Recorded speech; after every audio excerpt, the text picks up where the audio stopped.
What up, though, y'all? It's Chris, broadcasting to you from the D, and we got to talk about Barack Obama. He was on his wife's podcast recently. It seems to be gaining some steam. I'm surprised that it's not rolling a bit more, considering who Michelle Obama is.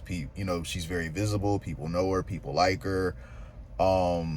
She's just got a ton of visibility. So I'm surprised that her pod is not rolling a bit more than it is, but it seems to have picked up some steam. So shout out to her for that.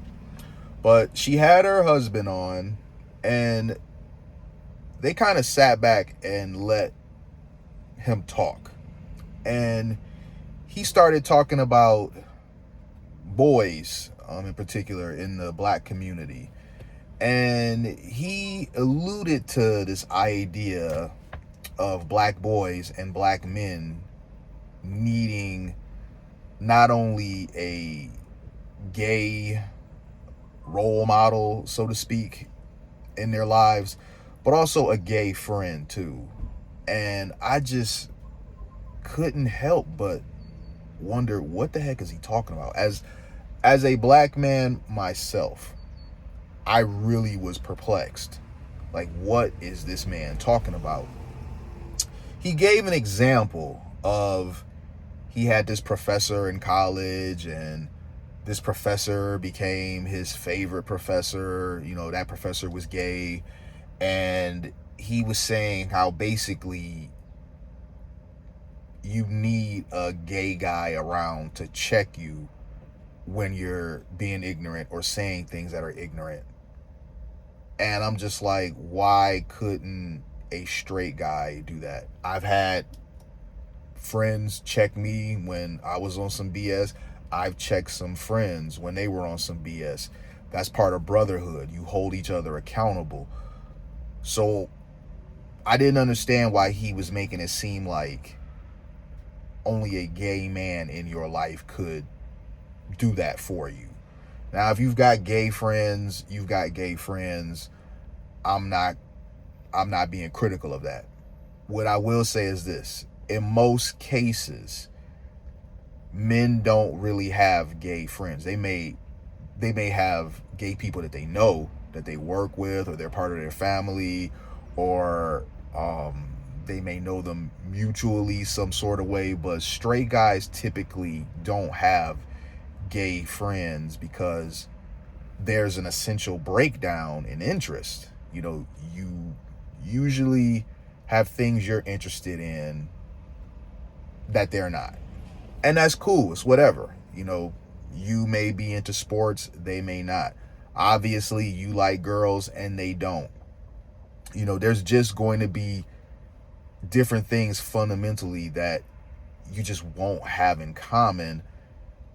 And that's why that usually a gay man does not make a good friend for a straight man, and vice versa. I can say vice versa. A straight man, what value does he bring to a gay man's life? I mean, you don't really understand each other.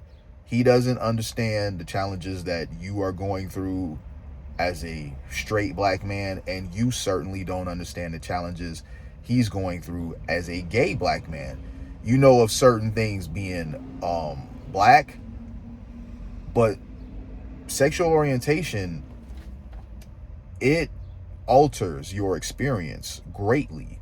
So I'm just like, what is he going at here? Like, what is the end game? Why is he's now removed from office and he still seems to be so heavily trying to push rainbow agenda? When he was in office, he pushed rainbow agenda hard.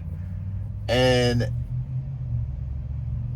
Barack Obama, no offense to him, really, I have respect for him for things that he's accomplished.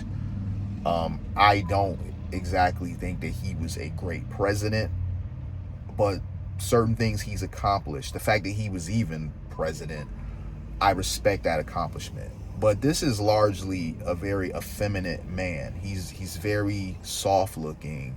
He lacks any masculine energy. This is a man that sits up and crosses his leg the way that a woman does, and he's trying to, and doesn't have any sons, by the way.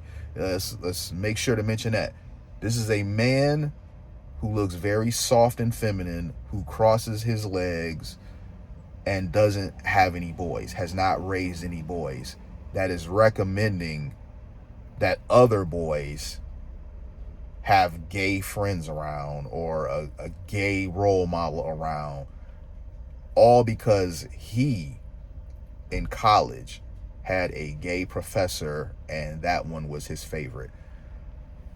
Maybe there's a reason why that guy was your favorite and that worked for you, but I don't think categorically having some gay adult figure in a young man's life is going to be beneficial for a few reasons.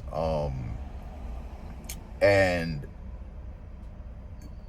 the grooming aspect is one of them. Now, you guys may be like, oh my God, I can't believe you said that. Listen, if you watch as many To Catch a Predator episodes or have as I, or the new stuff Chris Hansen is doing, I mean, I know that these are like, this is like an extreme example, but I'm just saying the potential for the grooming is there, and you don't really have to worry about that if they have straight role models. So I don't know, this is just a really odd thing for me. I sat listening to him trying to see where he was coming from, and I just really wasn't rocking with what he was saying. You know, he brought up the manosphere, saying how young black men feel unseen and unappreciated, and so they basically are tapping into the manosphere. But the thing is that here is a man that is very eloquently articulating why the manosphere was given rise to in the first place. Here you have a man that advocates for you to have gay role models and gay friends, and once upon a time was, you know, not that long ago, was scolding black men for not voting for Kamala Harris and whatnot. It's that sort of stuff. When the men supposedly are also making you feel like being masculine is toxic, when you have women that are making you feel like masculinity is toxic, and then you have these effeminate men that are co-signing it and also making you feel toxic, when young men who are looking for some sort of father figure or just someone to affirm them, when they find the manosphere, they're like, hey, it's okay to be straight, it's okay to be masculine, it's okay to be stoic, like it is okay to be a man. When they find that, of course they dive into it head first, because they feel like they found a place where they belong. So it was a very interesting watch. Ironically, it was my son who shot me the link to that, because he saw that and he laughed. Shout out to my fathers out there that have successfully raised boys to men, or you're in the middle of the journey of raising your boy to be a man, because it's not an easy job.